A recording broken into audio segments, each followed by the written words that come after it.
Hello everyone and welcome you all into the साकार batch. सो stereochemistry new chapter हम start करने वाले हैं। अभी तक हमने जीओसी और एरोमेटिसिटी के बारे में पढ़ा। एरोमेटिक सब्स्टिट्यूशन रिएक्शन एरोमेटिक से रिलेटेड थे, इसलिए हमने उसको भी डिस्कस कर लिया। आज के लेक्चर में हम डिस्कस करेंगे आपका स्टीरियोकेमिस्ट्री। स्टीरियोकेमिस्ट्री बेटा देखते हैं, देखो क्या है स्टीरियोकेमिस्ट्री में हम आज जो डिस्कस करने वाले हैं वो पोर्शन होगा आइसोमेरिज्म क्या होता है, आइसोमर्स क्या होते हैं, उसके बारे में चर्चा करेंगे। उसके बाद रिप्रेजेंटेशंस के बारे में चर्चा करेंगे, कैसे रिप्रेजेंट किया जाता है कंपाउंड्स को। उसके बाद वो जो रिप्रेजेंट किया जाता है, जैसे हम आपको पता होता है अलग अलग रिप्रेजेंटेशन होता है, जैसे न्यूमन, सॉहर्ट्ज, वेज डैश, इनको एक दूसरे में कन्वर्ट कैसे करें, ये बहुत ही बेसिक चीज़ होती है जो हमें बार बार पूरे ऑर्गेनिक केमिस्ट्री में लगती है, चाहिए होती है। उसके कन्फर्मेशन ड्रॉ करना, उसके रिएक्शन देखना, रिएक्शंस को प्रोडक्ट प्रिडिक्ट करने में बहुत ही हेल्प होती है। ठीक है, तो कन्वर्जेंस बहुत जरूरी है जो हम पढ़ेंगे। समझते हैं, देखो आइसोमर्स क्या होते हैं। आइसोमर्स क्या होते हैं बेटा? The compound which has same molecular formula, which same molecular formula होगा बट डिफरेंट स्ट्रक्चरल अरेंजमेंट होंगे। क्या होगा? सेम मॉलिकुलर फॉर्मूला होगा, same molecular formula but different structural arrangement, different structural formula.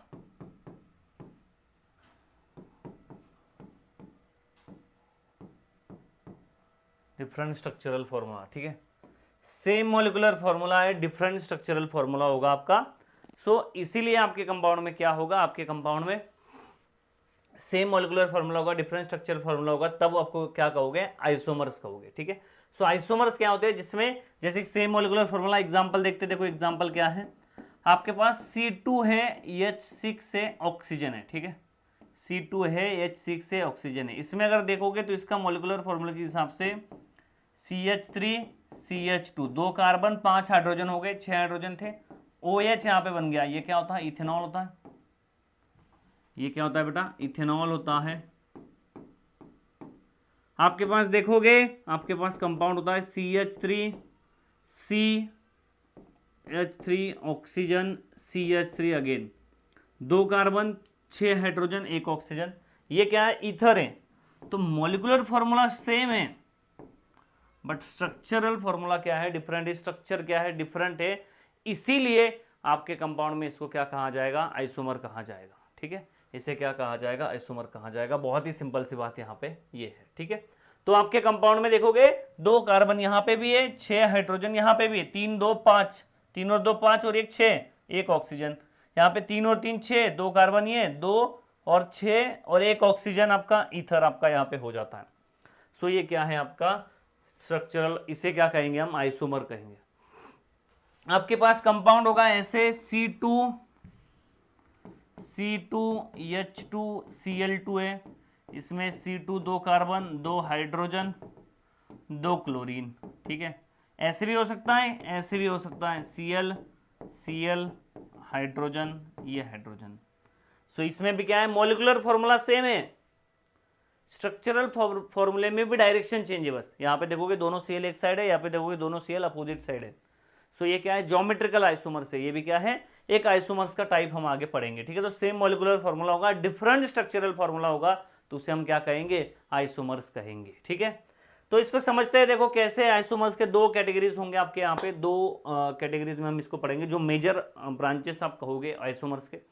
There is your constitutional isomers, constitutional isomers. और यहां पे जो होगा दूसरा होगा आपका स्टीरियो आइसोमर्स। क्या होगा बेटा दूसरा?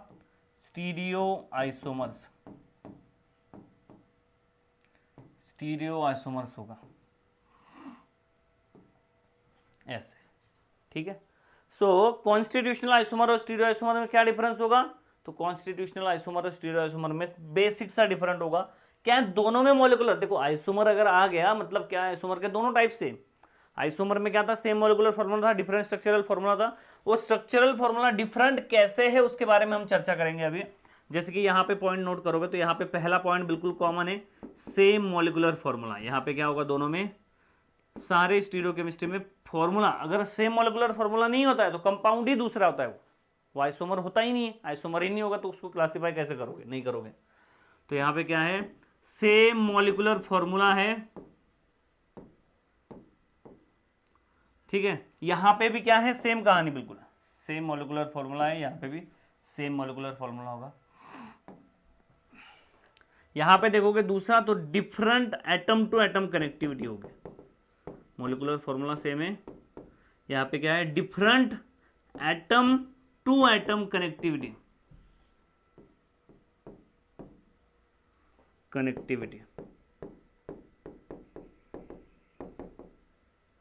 Different atom to atom connectivity होगी। यहां पे देखोगे दूसरी बात क्या है, सेम मॉलिक्यूलर फॉर्मूला होगा, बट यहां पे दूसरी बात क्या होगी, different atom to atom connectivity, यहां पे same atom to atom connectivity होगी, same atom to atom connectivity. मतलब क्या है भाई, मतलब ये है, ये मेरे दोनों हाथ है, हाँ सर है, आपके दोनों हाथ है, ठीक है, ये मेरे दोनों हाथ है, ये आपके लेफ्ट हैंड लेफ्ट साइड में अटैच है, राइट हैंड राइट साइड में अटैच है, बिल्कुल अटैच है, ये दोनों अभी आपके साइड में, एक आपका पीछे कर दिया, देखो ये आगे है, ये पीछे चला गया। सो ये जो पहला वाला था जो दोनों सेम थे, दूसरा वाला क्या है, एक आगे एक पीछे। देखो लेफ्ट वाला लेफ्ट में ही अटैच है, राइट वाला राइट में भी अटैच है, मतलब atom to atom connectivity same है, तो ऐसे केस में स्टीरियो आइसोमेरिज्म होगा, ठीक है, समझ रही बात, एक आगे होगा एक पीछे होगा, ठीक है। एटम टू एटम इस राइट साइड में, मेरे राइट साइड में एक बिल्कुल सेम है, यहाँ पे बिल्कुल ये सेम है, बस आगे पीछे करते जाओ, इसे क्या कहोगे आप, atom to atom connectivity same होगी, आगे पीछे हो सकता है, जैसे ये ग्रुप है यहाँ पे, तो यहाँ पे पेन क्या है पीछे, अब हाथ पीछे कर दो पेन आगे कर दो, तो आपका इसी सेंटर पे वो अटैच है। जब आपका ये कनेक्टिविटी टूट जाएगी, अलग अलग होगी, जैसे एग्जांपल से बताता हूं, आपके पास कंपाउंड है ऐसे, OH अबव द प्लेन में, हाइड्रोजन बिलो द प्लेन में, दूसरा कंपाउंड है यहाँ पे OH बिलो द प्लेन में, हाइड्रोजन अबव द प्लेन में। सो सिंपल सी कहानी क्या है, यहाँ पे सेकंड नंबर कार्बन पे ऑक्सीजन अटैच है, हाँ ऑक्सीजन अटैच है, आगे है हाइड्रोजन पीछे, यहाँ पे सेकंड नंबर पे ऑक्सीजन अटैच है, हाँ ऑक्सीजन अटैच है, एक हाइड्रोजन अटैच है, यहाँ पे भी एक ऑक्सीजन, यहाँ पे भी एक हाइड्रोजन, एक कार्बन एक इथाइल। मतलब क्या है, एक ही एटम पे जो ग्रुप अटैच है वो एटम टू एटम कनेक्टिविटी है, वो बिल्कुल सेम है, बिल्कुल सेम है, बस ओरिएंटेशन चेंज है, डायरेक्शनल चेंज है, डायरेक्शन चेंज है आपकी। यहाँ पे समझ आ रही कहानी क्या बता रहा हूं। यहां पे देखोगे atom to atom connectivity different होगी, जैसे कि यहां पे आप देखोगे ये भी OH है, यहां पे देखो CH3 है, CH2 है, OH है, same molecular formula C2, same का एग्जांपल लिया मैंने, ऑक्सीजन यहाँ पे C2H6 ऑक्सीजन है, यहाँ पे देखोगे CH3 है, ऑक्सीजन है, CH3 है, इसमें भी देखोगे सेम है। यहाँ पे एटम टू एटम कनेक्टिविटी क्या है, कार्बन को कार्बन अटैच है, कार्बन को ऑक्सीजन अटैच है, ऑक्सीजन को हाइड्रोजन अटैच है, यहाँ पे ऑक्सीजन को दोनों कार्बन अटैच है, यहाँ पे एक कार्बन था एक हाइड्रोजन था, यहाँ पे कार्बन कार्बन को अटैच है, यहाँ पे कार्बन कार्बन को अटैच नहीं है। तो जब ऐसी कनेक्टिविटी डिफरेंट होगी तब क्या होगा, आपका कॉन्स्टिट्यूशनल आइसोमर्स होंगे। बहुत सारे टाइप्स होते हैं कॉन्स्टिट्यूशनल के, positional, change, functional, etcetera etcetera, चर्चा करेंगे उनके बारे में, हम चर्चा करेंगे। स्टीरियो आइसोमर्स पे हम डिस्कशन करेंगे पहले, उसके बाद फिर उस पे आएंगे, ठीक है। दूसरी बात होती है what is the stereo isomers. Stereo isomers की बात करोगे तो what are the stereo isomers, तो बहुत ही फेमस डेफिनेशन यहाँ पे बताई जाती है। What are the stereo isomers, बताओ जरा, आप लिखो, आप बताओ जरा स्टीरियो आइसोमर्स की डेफिनेशन क्या होती है। What is the stereo isomers, क्या डेफिनेशन होती है स्टीरियो आइसोमर्स की, बताओ भाई। What is stereo isomerism. So stereo isomerism देखो यहाँ पे, सुनो ध्यान से सुनो, यहाँ पे देखो क्या है स्टीरियो आइसोमेरिज्म बेटा। स्टीरियो आइसोमेरिज्म है the compound has the compound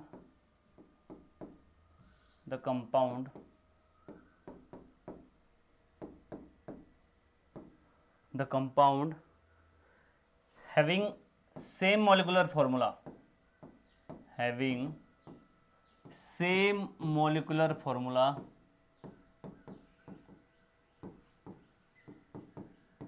जिसमें सेम मॉलिकुलर फॉर्मूला होगा, ठीक है, इसमें सेम मॉलिकुलर आइसोमेरिज्म का टाइप ही है, ठीक है, सेम मॉलिकुलर फॉर्मूला होगा बट डिफरेंट अरेंजमेंट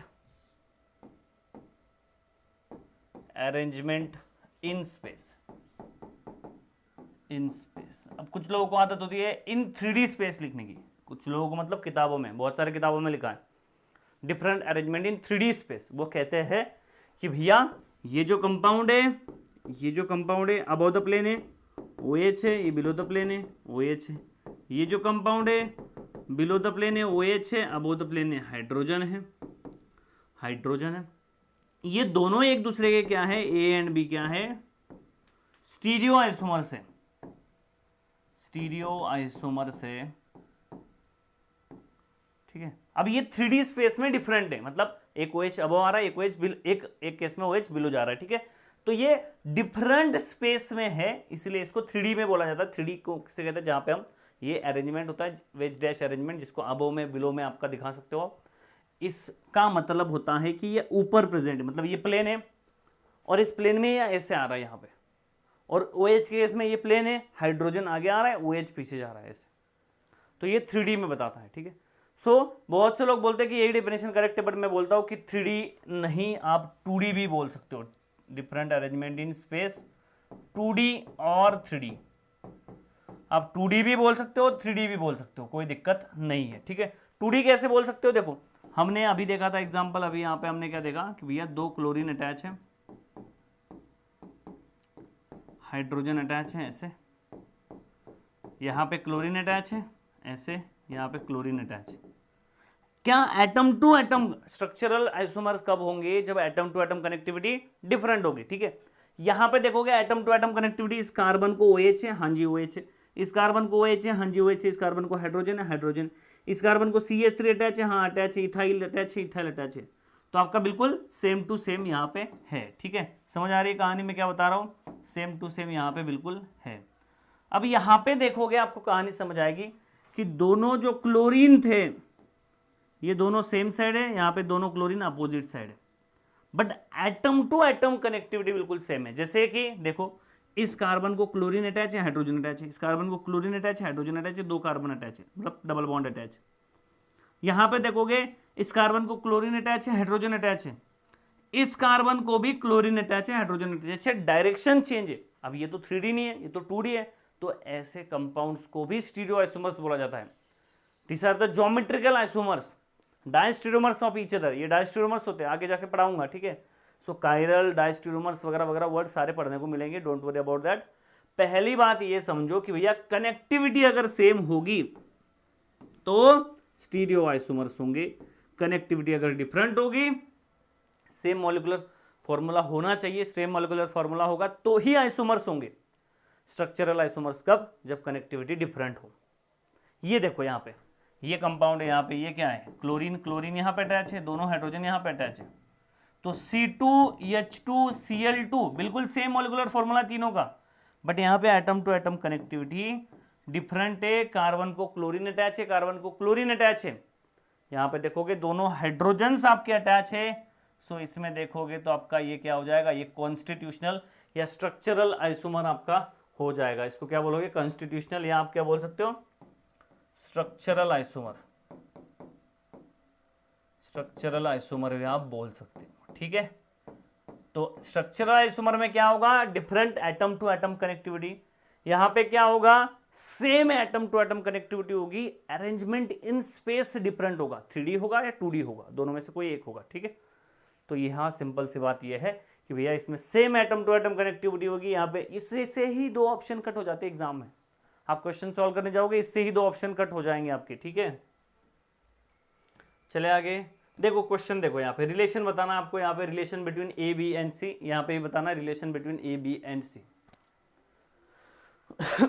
दोनों में रिलेशन बताओ। चलो A और B का रिलेशन क्या होगा, A एंड B कौन से रिलेशन होंगे भाई, B एंड C क्या होगा, B एंड C का क्या रिलेशन होगा, और A एंड C का क्या रिलेशन होगा, बताया जाए, बताया जाए जल्दी से। इसमें टिक टिक 1, टिक टिक 2, टिक टिक 3,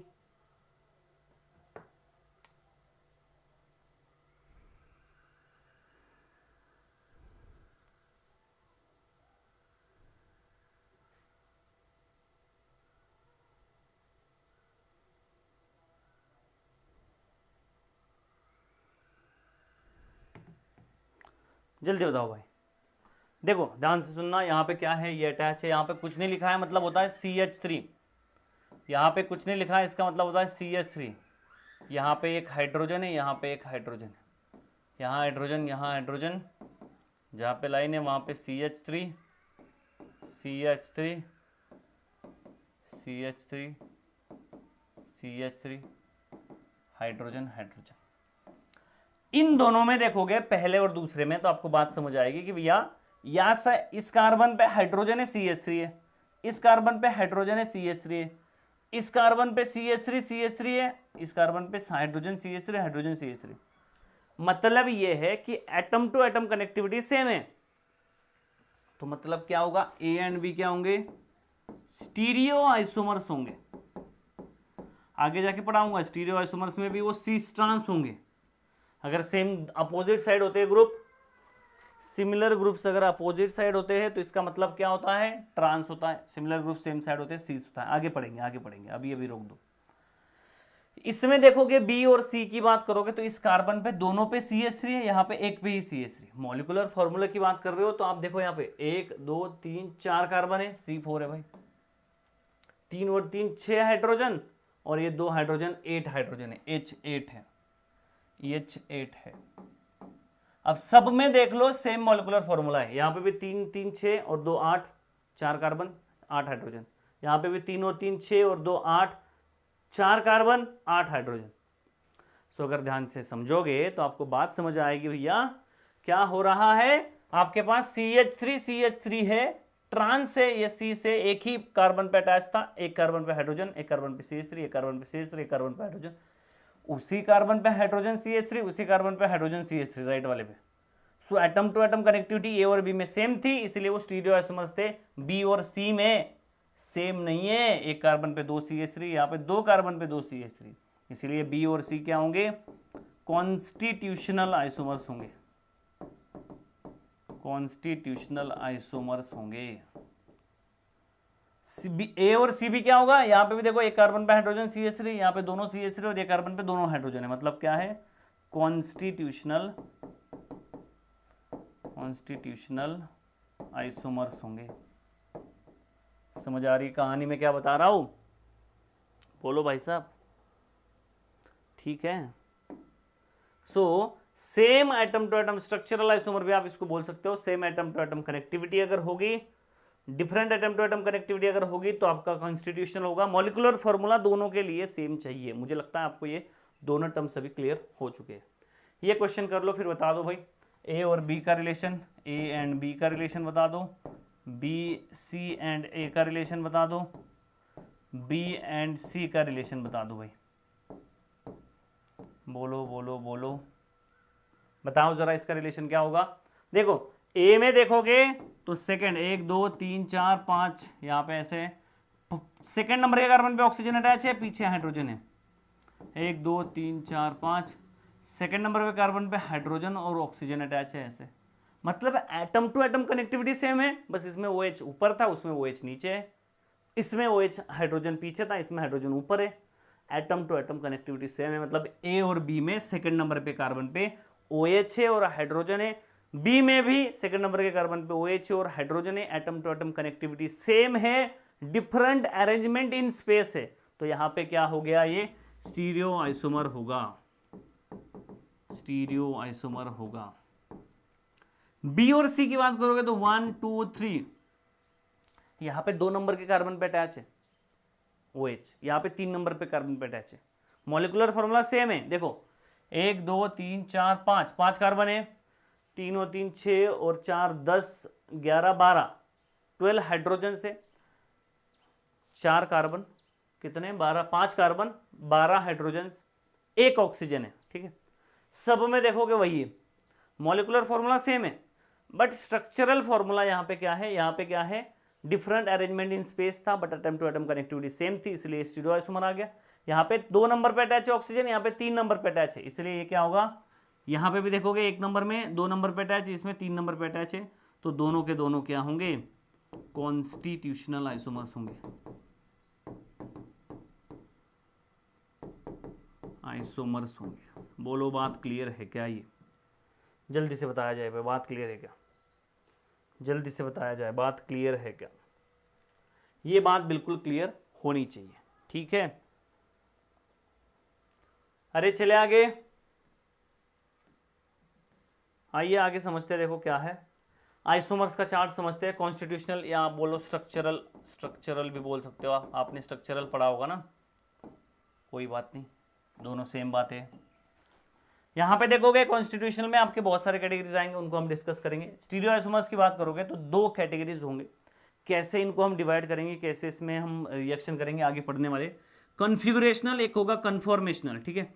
कॉन्फिगरेशनल जो होगा उसके 2 टाइप्स अगेन होंगे, इनैंशियोमर्स एंड डायस्टेरोमर्स।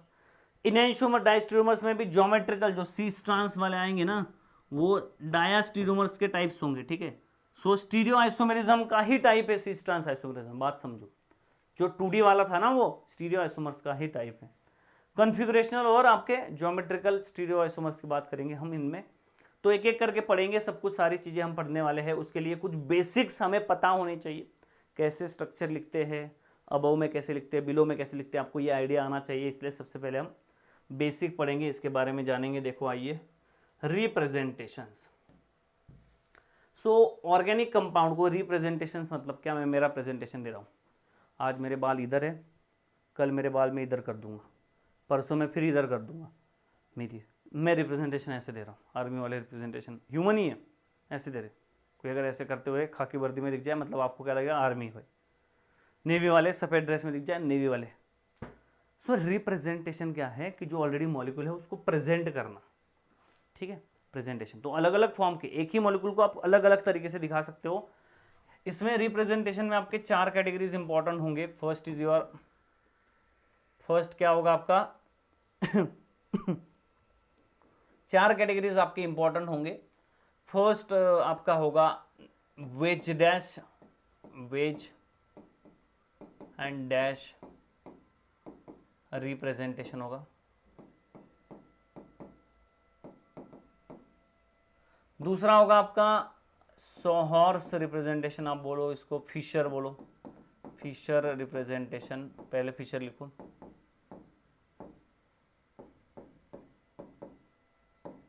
तीसरा आपका आप कह दो न्यूमन रिप्रेजेंटेशन होगा। बात तो आपने ये भी पहले भी सुनी होगी, आपने पहले जैसे पढ़ा होगा वैसे नहीं पढ़ेंगे, ठीक है। हम आपने 11-12 में पढ़ा होगा, याद किया होगा बहुत सारा, अभी याद करने की जरूरत नहीं पड़ेगी, ठीक है।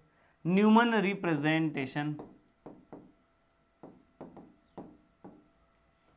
फोर्थ आपका पॉइंट क्या होगा, फोर्थ आपका पॉइंट होगा यहाँ पे सॉहॉर्स रिप्रेजेंटेशन। ये 4 रिप्रेजेंटेशन बहुत जरूरी है। रिप्रेजेंटेशन, ये 4 रिप्रेजेंटेशन बहुत ही जरूरी है, आपको आने चाहिए, ठीक है। सो चारों हम एक एक करके पढ़ेंगे। आज तक आपने जो पढ़ा है, आज तक आपने पढ़ा है ऐसे CH3 CH2 CH2 CH3, आपने ऐसे भी पढ़ा होगा CH3 CH2 CH2 CH2, इसको क्या बोलते हैं, जिगजैग, इसको क्या कहते हैं, सिंपल आपका रिप्रेजेंटेशन, ठीक है। तो ये बेसिक होते हैं, थोड़े एडवांस में जाओगे तो ये आ जाते हैं। जैसे कि यहाँ पे अगर आपको दिखाना है तो आप OH अगर दिखाओगे तो स्टीरियो केमिस्ट्री आप नहीं दिखा सकते, आप यहाँ पे स्टीरियो केमिस्ट्री नहीं दिखा सकते। इसमें आप बताओ कैसे लिखोगे, अबोव द प्लेन लिखोगे, नहीं लिख पाओगे। तो आप वेज डैश में स्टीरियो केमिस्ट्री दिखा सकते हो। जब इसमें ऐसे कोई ग्रुप लग जाए OH ऐसे, तो आप इसको क्या कहोगे, ऐसे रिप्रेजेंट कर सकते हो। सो एक कार्बन, दूसरा, तीसरा, चौथा, 4 कार्बन हो गए। OH अबोव में आप इसमें रिप्रेजेंट नहीं कर पा रहे तो इसमें कर सकते हो। सो जो वेज डैश होगा उसे, जिसमें आप ऐसे रिप्रेजेंट कर पाओगे उसे हम वेज डैश रिप्रेजेंटेशन कहेंगे। आइए समझते हैं, देखो एक एक करके बिल्कुल क्लियरिटी के साथ समझेंगे। देखो वेज डैश रिप्रेजेंटेशन की बात करेंगे, बहुत ही इंपॉर्टेंट, बहुत ही इंटरेस्टिंग और बहुत ही यूजफुल आपका ये रिप्रेजेंटेशन होगा।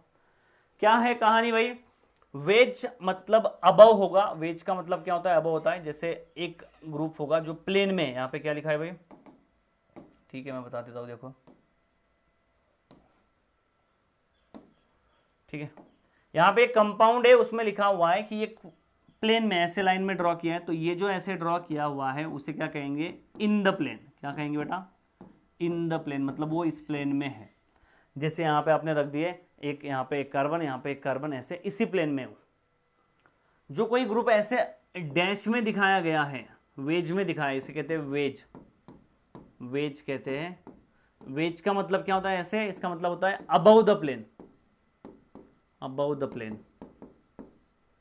जो वाई ग्रुप आपको दिखाया गया है वो कहां दिखाया गया है, वो आपको दिखाया गया है बिलो द प्लेन, ठीक है, बिलो द प्लेन, पीछे। उसको क्या कहते हैं, डैश कहते हैं, इसको डैश कहते हैं, इसको वेज कहते हैं अबव वाले को। इसका मतलब क्या होता है कि ये प्लेन में था एक ग्रुप, एक एक्स ग्रुप आपके साइड आ रहा है यहाँ पे, और एक्स ग्रुप वाई ग्रुप आपका पीछे जा रहा है। पीछे जाने वाले को कैसे दिखाओगे, dash dash dash dash dash, आगे वाले को एकदम रिजिड लाइन में दिखाओगे, ठीक है। तो यहाँ पे ध्यान से समझोगे तो ये क्या है, अबव द प्लेन है, ये क्या है, बिलो द प्लेन है। इसको आप दो तरीके से लिख सकते हो, एक ऐसे लिख सकते हो, जब आप ऐसे लिखोगे प्लेन वाले ग्रुप को इसे कहेंगे अप इलेवेटेड, जब आप ऐसे लिखोगे इसको कहेंगे डाउन इलेवेटेड। क्या ये सेम होता है, नहीं ये सेम नहीं होता है, दोनों का मतलब अलग अलग होता है, ठीक है। जैसे कि अगर आप ये कहोगे ये ओ एच है, और आपने अगर ये कह दिया कि भैया ये ओ एच है, तो क्या ये दोनों कंपाउंड सेम है, क्या ये दोनों कंपाउंड सेम है, तो ये दोनों कंपाउंड नॉट सेम, ये सेम नहीं है। इसलिए आपको अप इलेवेटेड अलग चीज होती है और down elevated, you and me not same bro, ठीक है, you and me not same. इसका आगे जाके मैं आपको कॉन्फ़िगरेशन पढ़ाऊंगा, आरएस कॉन्फ़िगरेशन, एब्सोल्यूट कॉन्फ़िगरेशन, तब आपको समझ आएगी बात कि ये अलग कंपाउंड है, ये अलग कंपाउंड है, ठीक है। तो ये सेम नहीं है। वेज डैश रिप्रेजेंटेशन, sp2 की बात करोगे तो sp2 में सारे प्लेन में आ जाती है, उसे ट्राइंगुलर कहते हैं, all carbon atom in one plane हो जाता है। और जब ट्रिपल बॉन्ड की बात करोगे तो लीनियर हो जाता है, all carbon in one plane आ जाते हैं। ऑल कार्बन, सारे के कार्बन क्या, सारे के सारे कार्बन क्या होते हैं, एक प्लेन में आ जाते हैं, ठीक है।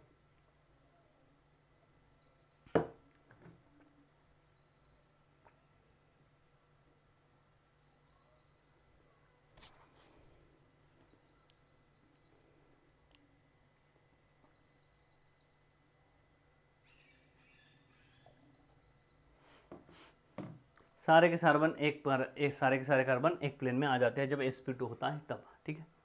चले आगे, this is veg dash representation, ये क्या है, वेज डैश रिप्रेजेंटेशन है। दूसरा देखो, दूसरा क्या है, थैंक यू कहाँ रहा है भाई, इतने जल्दी थैंक यू, आओ। दूसरा है आपका, दूसरा है आपका न्यूमन, दूसरा न्यूमन या फिशर वाले, फिशर कर लेते पहले, फिशर रिप्रेजेंटेशन, फिशर रिप्रेजेंटेशन, ठीक है। देखो कैसे, फिशर रिप्रेजेंटेशन को लिखने के लिए पहले ऐसे आपको ड्रॉ करना होगा। इसका मतलब क्या होता है, जैसे कि यहां पे एक्स वाई डब्ल्यू है, डब्ल्यू जेड है। सो इसका मतलब क्या होता है बेटा, इसका मतलब होता है, ये जो फिशर रिप्रेजेंटेशन होता है इसका मतलब क्या होता है कि दोनों ग्रुप, ये जो हॉरिजॉन्टल लाइन पे होते हैं ऐसे ऐसे जो रखे हुए हैं ना यहाँ पे एक्स और वाई, वो ऐसे होते हैं आपके साइड, और जो यहाँ पे लिखे हुए हैं वर्टिकल लाइन पे नीचे लिखे हुए वो ऐसे होते हैं पीछे। समझ आ रही बात, देखो कैसे, ये जो आपके एक्स और वाई है ये क्या होते हैं, ये ऐसे होते हैं, और जो वाई ग्रुप होता है जेड, डब्ल्यू और जेड जो ग्रुप है वो ऐसे होते हैं। मतलब क्या है, मतलब ये है कि जो हॉरिजॉन्टल लाइन पे होगे, ये कौन सी लाइन है बेटा, ये है हॉरिजॉन्टल लाइन, हॉरिजॉन्टल लाइन, ये कौन सी है, वर्टिकल लाइन है। जो वर्टिकल लाइन पे होंगे वो बिलो द प्लेन होंगे, वर्टिकल लाइन वाले क्या होंगे, बिलो द प्लेन वालों को रिप्रेजेंट किया जाता है, और जो हॉरिजॉन्टल लाइन पे होंगे वो अबव द प्लेन होंगे,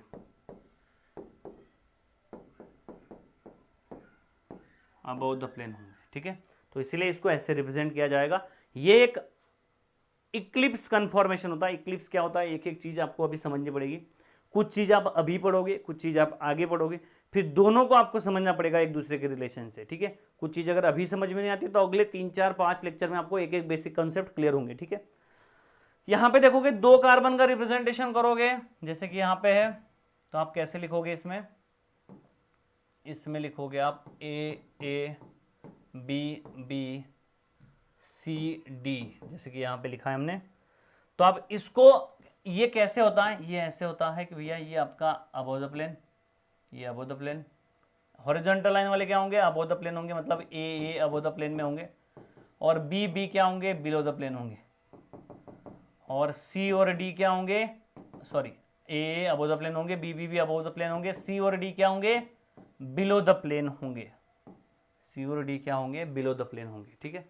सो यहाँ पे अगर कहानी समझोगे तो आपको बहुत ही इजीली बात समझ आएगी कि भैया ए बी बी सी आपका क्या होगा, एक दूसरे के साथ इक्लिप्स में होगा, एक दूसरे के साथ क्या होगा, इक्लिप्स में होने वाला है, ठीक है। तो इक्लिप्स में होगा तो आपके कंपाउंड में क्या हो जाएगा, आपके कंपाउंड में ये इस तरह से उसको रिप्रेजेंट किया जाएगा।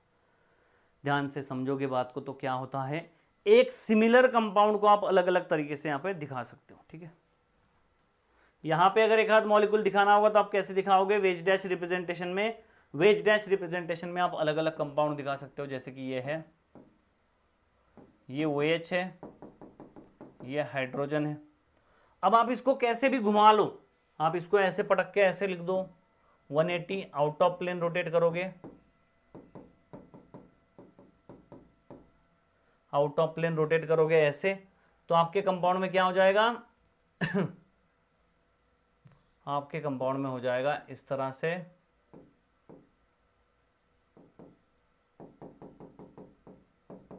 इस तरह से हो जाएगा। अब ये और ये कंपाउंड सेम होगा। आप किसी को अगर 180 घुमाओ, घुमाने से, अब मेरा नाम अविनाश से, मैं ऐसे घूमूंगा, अब बताओ मेरा नाम क्या है, अब बताओ मेरा नाम क्या है, अब बताओ क्या है मेरा नाम, अब बताओ, मैं सेम ही है ना भाई, जो है वही है ना। तो इसको अगर आप घुमाओगे किसी भी तरह से तो आपका सेम ही रहेगा। आगे जाके मैं आपको RS कॉन्फ़िगरेशन पढ़ाऊंगा। अगेन यहाँ पे 1 2 3 ऐसे प्रायोरिटी देनी होती है। यहाँ पे R आ गया समझो, यहाँ पे 1, जिसको पता होगा उसको समझ आ जाएगा, जिसको नहीं पता होगा उसको समझ नहीं आएगा, उसको मैं पढ़ाऊंगा, ठीक है, डोंट वरी, उसको मैं पढ़ाऊंगा। अभी के लिए बस इतना लिख लेना, यस चेंजेस टू R आ जाएगा। तो R आ रहा है, ये भी R आ रहा है, तो दोनों सेम है। समझ आ रही बात, दोनों सेम है। अगर आप इसको ऐसे उठा के ऐसे रख दोगे बट ये OH पीछे चला गया, ये भी आपको समझना पड़ेगा। जैसे कि मैंने क्या किया, इसको मैंने 180 घुमाया, मेरा हाथ ये आगे, जिस हाथ में पेन है देखो वो हाथ आगे, एक हाथ पीछे। अब मैंने इसको 180 घुमाया तो मेरा एक हाथ पीछे चला गया ना, ये देखो जिसमें पेन था वो जो आगे था वो पीछे चला गया, जो पीछे था वो आगे आ गया 180 घुमाने से। समझ आ रही बात? तो इसे वेज डैश रिप्रेजेंटेशन कहते हैं ऐसे को। इतना आपको समझ में आ गया होगा, बहुत बड़ी बात है, ठीक है। यहाँ पे देखोगे चले आगे बोलो, ये कहानी, ठीक है। चले, this is what Fischer representation. तीसरा देखेंगे, देखो अपन न्यूमन रिप्रेजेंटेशन। तीसरा हम देखेंगे Newman representation. Newman representation, Newman को कैसे रिप्रेजेंट किया जाता है भाई? न्यूमन को रिप्रेजेंट किया जाता है सर्कल और डॉट से। जनरली 2 कार्बन्स का रिप्रेजेंटेशन होता है, जैसे कि यहाँ पे R है, CH2 है, CH2 है, तो ये R डैश है, तो इसे 1 नंबर, इसे 2 नंबर कहते हैं। सो जो 1 नंबर और 2 नंबर होता है वो 2 नंबर सर्कल से रिप्रेजेंट किया जाता है ऐसे, और जो 1 नंबर होता है उसको डॉट से रिप्रेजेंट, मतलब ये ऊपर वाला कार्बन है 1 नंबर, जो पीछे वाला कार्बन है 2 नंबर। ऊपर वाले कार्बन पे 1 नंबर पे आपको बात समझ आएगी क्या? ऊपर वाले कार्बन पे आपको समझ आएगी कहानी कि इसको कैसे रिप्रेजेंट, कैसे, ये R डैश है, नीचे वाले का यहाँ पे एक हाइड्रोजन है, यहाँ पे एक हाइड्रोजन है, ये नीचे वाला है। ऊपर वाले को आप कैसे रिप्रेजेंट करोगे? आप ऐसे रिप्रेजेंट करोगे, R है, यहाँ पे एक हाइड्रोजन है, यहाँ पे एक हाइड्रोजन है। अब इसमें अलग अलग कन्फॉर्मेशन आएंगे, इक्लिप्स, स्टैगर्ड, गॉच, ऐसे अलग अलग कन्फॉर्मेशन आएंगे। तो उसमें अगर आप देखोगे तो इसको आप रोटेट कर सकते हो, जैसे दोनों R ग्रुप सेम साइड है तो अनस्टेबल होगा, इसे इक्लिप्स कन्फॉर्मेशन कहेंगे, इक्लिप्स कहेंगे। ये पूरा डिटेल पढ़ाऊंगा, ठीक है, मैं इक्लिप्स कन्फॉर्मेशन वगैरह सारा पढ़ाऊंगा, बस ये समझ लो कि इसको लिखते कैसे, ठीक है। जैसे यहाँ पे CH3 कर दो आप, एक काम करो, CH3 ऐसे,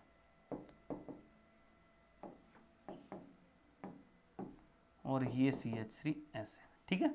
तो इसको ऐसे रिप्रेजेंट किया जाता है जब आपके पास दो ही कार्बन होंगे, सिर्फ CH3 होगा, तो इसको आप कैसे रिप्रेजेंट करोगे, एक कार्बन, कार्बन नंबर 1 आगे का, एक कार्बन, कार्बन नंबर 2 पीछे का। जो पीछे के कार्बन पे कितने, एक नंबर पे 2, एक नंबर पे 3 हाइड्रोजन, 2 नंबर पे 3 हाइड्रोजन, तो 2 नंबर पे 3 हाइड्रोजन पहले ऐसे रिप्रेजेंट कर लिए, एक नंबर के 3 हाइड्रोजन कुछ ऐसे रिप्रेजेंट कर लिए। ऐसे भी रिप्रेजेंट कर सकते हो आप, ऐसे भी कर सकते हो, इसके पीछे भी दिखा सकते थे, दोनों तरीके से दिखा सकते थे। जो ऐसा फॉर्म होगा उसे इक्लिप्स फॉर्म कहेंगे, इक्लिप्स फॉर्म कहेंगे। जो ऐसा फॉर्म होगा, जो अपोजिट साइड होगा, जैसे यहां पे भी एक अपोजिट हो सकता था, जैसे आप अगर इसको 180 रोटेट करोगे, 180 अगर रोटेट किया,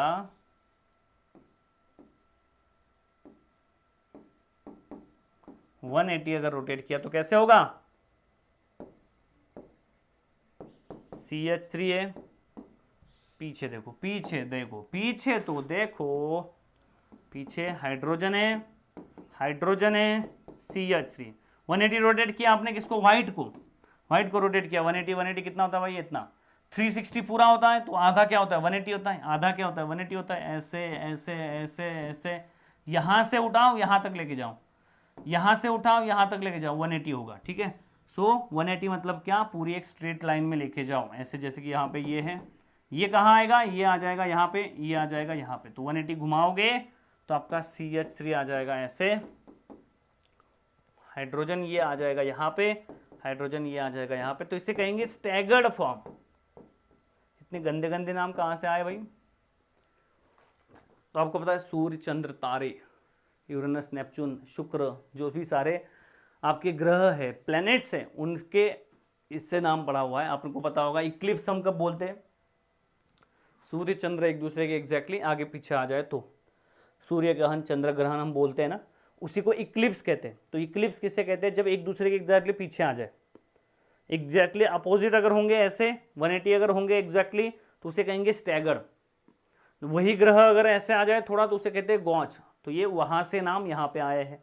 अगर एग्जैक्टली पीछे होगा तो उसे इक्लिप्स कहेंगे, अगर डायरेक्टली अपोजिट होगा तो स्टैगर्ड कहेंगे।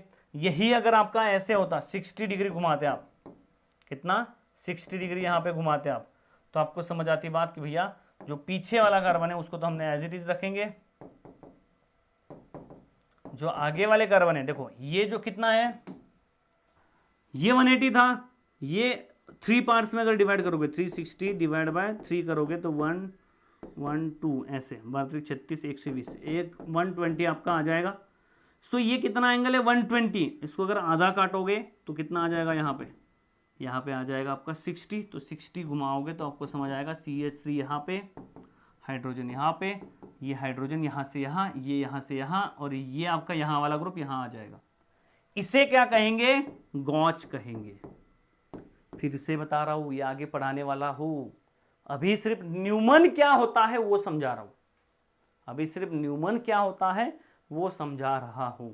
रोटेशन कैसे होगा, रोटेशन तो आपको आना चाहिए, रोटेशन तो अभी भी आना चाहिए। जैसे आपको अगर मैं ये कहूं कि भैया मेरे पास कंपाउंड है ऐसे, कुछ नहीं है, बस यहाँ पे A है, यहाँ पे B है और यहाँ पे C है, मुझे 180 घुमाना है, 180 घुमाना है तो मैं कैसे घुमाऊंगा भाई, यहाँ पे X Y Z, तो किसी एक को घुमाना है मुझे, जैसे कि यहाँ पे छोड़ दो इसको, X Y Z को छोड़ दो, 180 अगर मुझे घुमाना है तो मैं क्या करूंगा, ये पूरा 360 होता है, आधा क्या होता है, पूरा 360 होता है भैया, आधा क्या होता है 180, ये इतना क्या है, ये यहां से यहां तक 180 है, यहां तक 120 है, इसके आधे में 120 है तो आधा कितना होगा 60 है। समझ आ रही बात, तो 60 इधर भी घुमा सकते हो, 60 उधर भी घुमा सकते हो, 60 120 180 तीन ही चीजें रोटेट करनी है आपको। 180 करोगे तो बिल्कुल स्ट्रेट लाइन में ऊपर लेके जाओगे, ये भी ये ऊपर लेके जाओगे ऐसे तो ये भी नीचे आ जाएगा ऐसे, ये भी ऐसे आ जाएगा। जैसे आप 180 घुमा रहे हो, समझो यहाँ पे 180 घुमा रहे हो तो आप क्या करोगे, ए चला जाएगा ऊपर, बी इसके 180 में यहां पे, सी इसके 180 में यहां पे ऐसे। अगर मैं बोलता कि भैया यहां पे ये आपका क्या है, ए बी सी है, ए बी सी है, इसको 60 घुमाओ, 60 डिग्री घुमाओ, 60, तो ये कितना होता है, ये होता है 120, ये 120 है, ये 120 है, ये 120 है, 120 इंटू 3 360। ये पूरा क्या होता है, इतना क्या होता है, ये 180 होता है। 180 दो बार घुमाओगे तो 360, तो पूरा 360 है। अगर आधा घुमाओगे, आधा घुमाना है आपको तो 180 घुमाना है, मतलब क्या है, आधा घुमाना है। 120 घुमाना है मतलब क्या, ट्राइगोनल में घुमाना है। यहाँ का ग्रुप यहाँ पे, यहाँ का ग्रुप यहाँ पे, यहाँ का ग्रुप यहाँ पे, समझ आ रही बात। और अगर 60 घुमाना है, 60 घुमाना है, इसका मतलब क्या है, 60 मैं अगर कहूं कि भाई ये 180 है तो यहाँ पे क्या है 60 है इतना, यहाँ पे क्या है 60 है इतना। सो आप ए को यहां लेके जाओगे, बी को कहां लेके जाओगे, बी को आप लेके जाओगे यहां पे, सी को कहां लेके जाओगे यहां पे।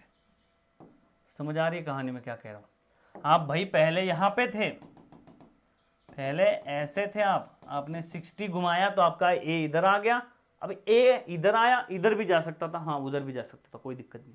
ये इधर आया, ये भी 60 आ जाएगा, फिर ये यहां से यहां चला गया। समझ आ रही बात। 60 में 180 में क्या, एक दूसरे के पोजीशन चेंज कर देंगे। अगर मैं कहूं यहां पे कि भैया 120 घुमाओ तो 120 में पोजीशन चेंज कर देंगे।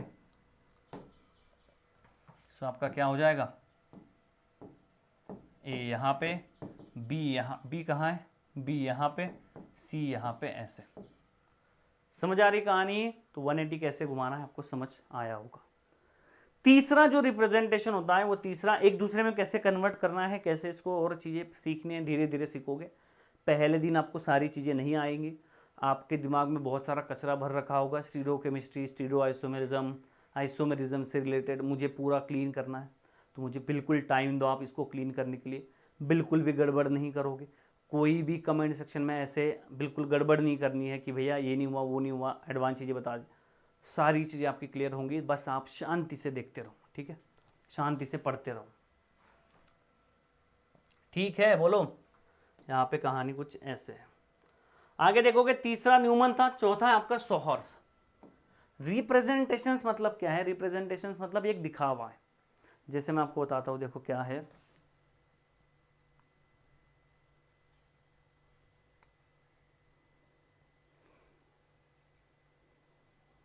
देखो क्या है भाई इसमें।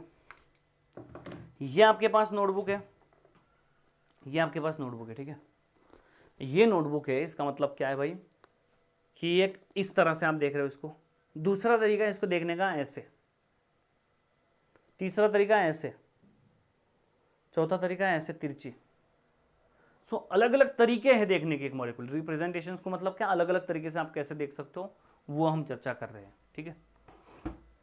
यहां पे देखिए कैसे है, आपके पास कंपाउंड देखोगे तो आपको समझ आएगी कहानी कि भैया 4 नंबर आपके पास, देखो कंपाउंड क्या है, 4 नंबर आपके पास कंपाउंड क्या है, देखो यहाँ पे, हाँ sawhorse, sawhorse representation, sawhorse representation बड़ी इंटरेस्टिंग चीज है।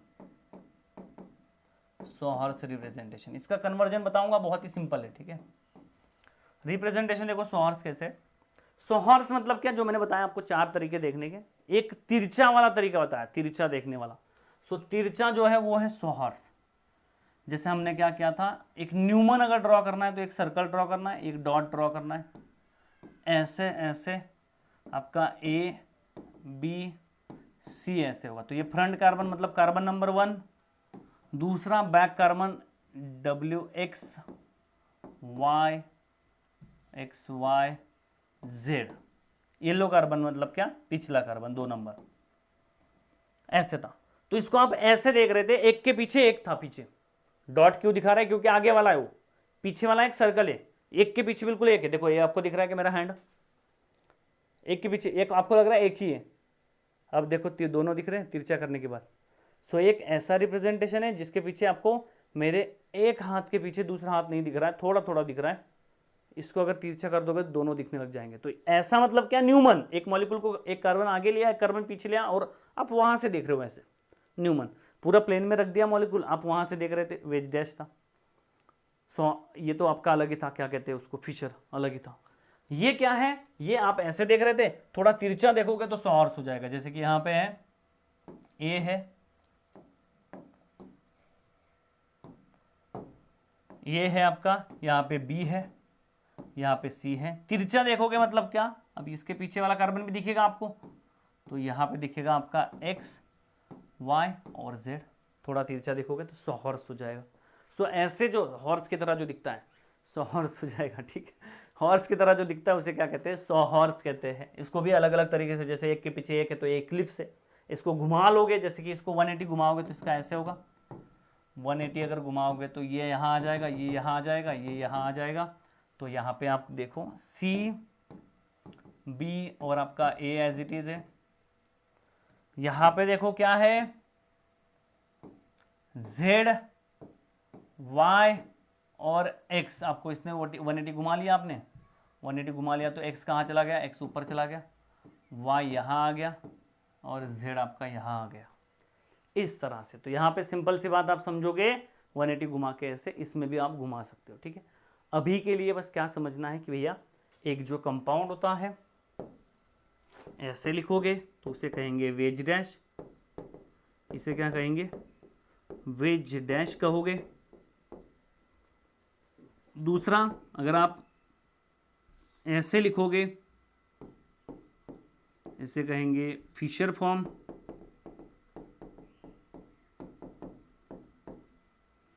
तीसरा, जब आप ऐसे लिखोगे तो इसे कहेंगे न्यूमन।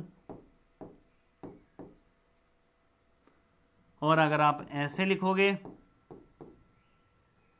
तो इसे कहेंगे क्या, सोहॉर्स। समझ आ रही कहानी, बिल्कुल सिंपल है। इसे क्या कहोगे आप, सोहॉर्स कहोगे। सो बिल्कुल सिंपल कहानी है, wedge dash, Fischer form, Newman, sawhorse आपका क्या है, अलग अलग यहाँ पे कन्फिगुरेशंस है, ठीक है। सो यहाँ पे देखोगे तो अलग अलग इसके हमने नाम दिए। अब इन एक दूसरे को इसमें कन्वर्ट कैसे करना है, क्योंकि इसका बहुत ही ज़रूरी काम होता है। वेज डैश में जो चीज़, कोई चीज़ ऐसी होती है जो वेज डैश में हमें नहीं आती, कोई चीज़ ऐसी होती है जो सोहॉर्स में हमें नहीं आती, ठीक है। तो इसमें अगर देखोगे तो हमको इसको कन्वर्ट कैसे करना है उसके बारे में समझेंगे। देखो आइए ज़रा, उसे हम क्या कहेंगे, कन्वर्जेंस कहेंगे, ठीक है, कन्वर्जेंस कहेंगे, कन्वर्जेंस कहेंगे, ठीक है। सो आपको ध्यान रखना है कन्वर्जेंस आप कैसे करोगे। कन्वर्जेंस का जो मैं रूल बताऊंगा बिल्कुल वही सेम टू सेम फॉलो करना है, कुछ भी चेंज नहीं करना, ठीक है। आप देखो यहाँ पे क्या है, फिशर है, आपके पास यहाँ पे क्या है, वेज डैश है। सबसे पहले वेज डैश जब होगा तो ध्यान रखना, वेज डैश से आप फिशर में डायरेक्ट कन्वर्ट कर सकते हो, फिशर से आप वेज डैश में डायरेक्ट कन्वर्ट कर सकते हो, फिशर में कर सकते हो। आप दूसरी बात ध्यान रखना कि फिशर से वेज डैश से फिशर आप कर सकते हो, कोई दिक्कत नहीं है। आप न्यूमन और सोहॉर्स बचा आपका, न्यूमन और एक बचा सोहॉर्स। आप फिशर से डायरेक्ट सोहॉर्स जा सकते हो, सोहॉर्स से न्यूमन जा सकते हो, कोई दिक्कत नहीं है। फिशर से सोहॉर्स, सोहॉर्स से फिशर से सोहॉर्स, सोहॉर्स से फिशर जा सकते हो, कोई दिक्कत नहीं है। फिशर से डायरेक्ट न्यूमन जा सकते हो, न्यूमन से फिशर जा सकते हो, कोई दिक्कत नहीं है। आप डायरेक्ट न्यूमन से सोहॉर्स भी जा सकते हो, कोई दिक्कत नहीं है। आप कभी भी न्यूमन से वेज डैश नहीं जाओगे, नॉट अलाउड, या वेज डैश से न्यूमन नहीं जाओगे। सोहॉर्स से वेज डैश और न्यूमन से सोहॉर्स से वेज डैश और वेज डैश से सोहॉर्स कभी नहीं जाओगे। This two cases are not allowed. आपको आता होगा, आपको आने दो, फिर भी नहीं करोगे। क्यों? क्योंकि गलतियां होंगी। आई डोंट वॉन्ट, मुझे ये बिल्कुल भी नहीं चाहिए कि आप एक आध मार्क्स की वजह से आपका नहीं हुआ वगैरह वगैरह सारी चीज़ें, ठीक है। सो बिल्कुल भी ये अलाउड नहीं है। बिल्कुल मैं रिस्क नहीं लेना चाहता, बिल्कुल 100% सिक्योर वे फॉलो करोगे आप। हाँ तो फिर आपको न्यूमन से अगर वेज जाना है तो आप ऐसे जाओ ना भाई, किसने मना किया है? न्यूमन से वेज जाना है ऐसे जाओ, फिशर से यहाँ पे जाओ ऐसे, फिशर को लेके जाना है। आप इससे यहाँ पे जाओगे, इसको लेके जाना है। समझ आ रही बात? मतलब वेज डैश से फिशर जाओगे फिर न्यूमन जाओगे, न्यूमन से आपको वेज डैश जाना है, पहले फिशर जाओगे फिर ये जाओ। सर फिर तो डबल करना पड़ेगा, हाँ करना पड़ेगा, बट आपको यही फॉलो करना है, ठीक है? बोलो बोलो, क्लियर है बात? सो ये कहानी यहाँ पे है।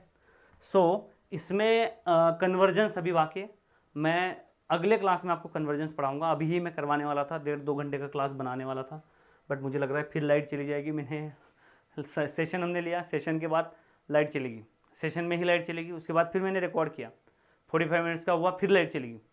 अभी 55 मिनट्स कुछ तो 50 मिनट का हुआ है, तो मैं सोच रहा हूँ कि ये आपको लेक्चर चला जाए, नहीं तो फिर दिक्कत हो जाएगी फिर से। और उसके बाद फिर नेक्स्ट क्लास में हम उसको और ज़्यादा लेक्चर बड़ा कर लेंगे, खींच लेंगे, ठीक है? तो ये मेरा आधा घंटा आपकी तरफ उधार रहेगा, मैं अगले क्लास में आपसे लूँगा, ठीक है? Thank you so much for the attending session, मिलेंगे नेक्स्ट क्लास में, ठीक है? Thank you so much. Convergence में करवाने वाला था बट नहीं करवा रहा हूँ क्योंकि मुझे थोड़ा इशू लग रहा है, ठीक है? Thank you so much, next class में मिलेंगे, ठीक है? पढ़ना रहे, ठीक है? पढ़ना, ये रिवाइज करके आना अगले क्लास में।